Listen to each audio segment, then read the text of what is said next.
Hey everybody, I'm back. Yeah, competition. Let's jump right on it. Competition. Isn't it something, we watch something or we look at something and like, let's say the little guy gets hit by the big guy, it becomes like a thing where you want to see the little guy get the big guy back, right? Competitive. I can get you back. No. When it comes to competition, there's no room for tolerance, and we'll get back to tolerance. Let's go to competition. In sports, in the arenas, grown men playing, trying to do better than the other guy.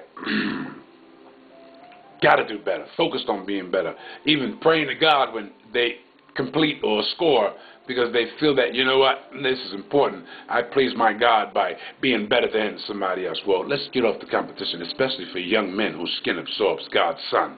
And I say that not because it's a black thing or a white thing, because people aren't black or white. It's a real thing. A young man whose skin absorbs God's sun grows up like this.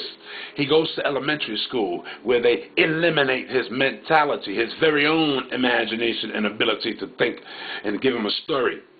And the effect that he has, what competition will do to him, where they teach him in that elementary school, the first thing they teach him is competition. Be better than, or you got to be the best so everybody will like you. Damn it, that's not true. People are going to like you because of your attitude and your behavior. Yes. Your attitude, when it's kind, it will enhance the sweetness, the aroma of the atmosphere when we're kind to each other. He opens up these books that they call history, which exactly is what it is, his story. And he sees soldiers and military fighting men in uniform, none of which look like him. But the captives, those that they called slaves, whose hands are in chains, look just like him. That's a psychological molestation. But that's how the system works.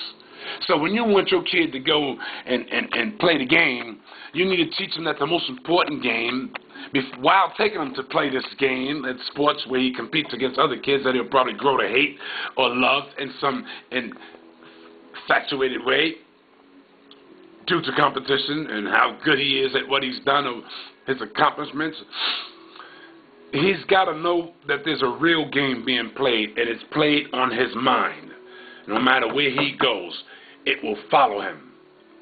It's been following us continent to continent for centuries, many centuries.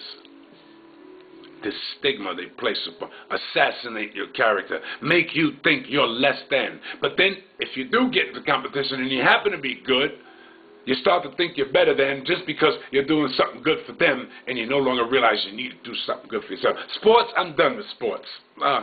I've been done with competition long ago. But sports, viewing it, hey, back in the days when the crowd would get a little unrestless, or restless, or start acting uncivil, they would put a few of them in the arena with the lions, so the lions could watch, or they could watch the lions watch the people that they're about to eat.